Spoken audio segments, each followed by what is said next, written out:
యాగం చేసేటప్పుడు బ్రాహ్మణేతరులు కూడా ఒంటి మీద చొక్కా తీసే యజ్ఞంలో కూర్చుంటారు. కొన్ని దేవాలయాల్లోకి బ్రాహ్మణుడే కాదు, సామాన్యులు కూడా చొక్కా తీసే లోపలికి వెళ్తారు. అయ్యా చొక్కా తీయ, నువ్వు దేవుణ్ణి మొక్తావా, పూజలు చేస్తావా తర్వాత విషయం అండి.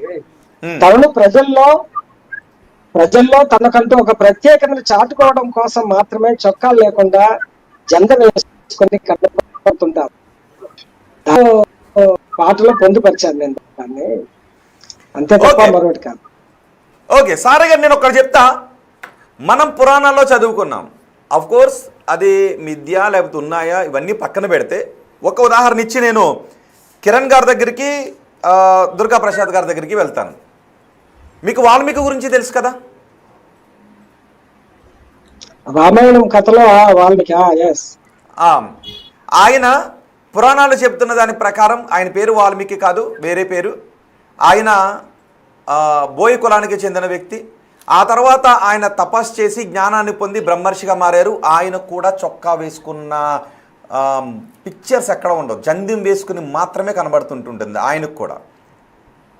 రైట్, అంటే పురాణ కాలంలో బ్రహ్మత్వాన్ని పొందినటువంటి విశ్వామిత్రుడు కావచ్చు, లేదంటే మరి కొంతమంది ఉన్నారు మన పురాణాల్లో. కావాలంటే ఒక్కొక్క పేర్లు చెప్తాను. వాల్మీకిని నేను తీసుకున్నాను, ఆయన బ్రాహ్మణుడు కాదు, కానీ బ్రహ్మత్వాన్ని పొందిన తర్వాత ఆయన జంధ్యం వేసుకున్నాడు, చొక్కా వేసుకోలేదు. సో వాళ్ళ మతాచారాన్ని పాటిస్తూ ఉంటే మీరు ఒక కులం పేరుతో దోషాలకు నేను సమాధానం చెప్పాలి సార్.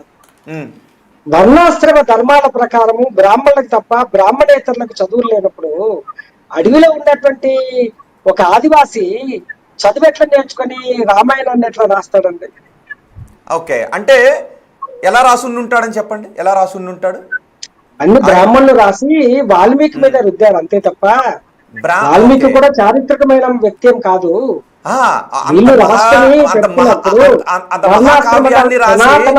మహాకావ్యాన్ని రాసి వాల్మీకి అప్పగిస్తారా? అంతే కదా. ఇప్పుడు నేను చెప్తున్నానండి, బ్రాహ్మణులకు తప్ప బ్రాహ్మణేతరులకు చదువులు నిషేధించబడ్డాయని సనాతన ధర్మం చెప్తుంది, వర్ణాశ్రమ ధర్మం.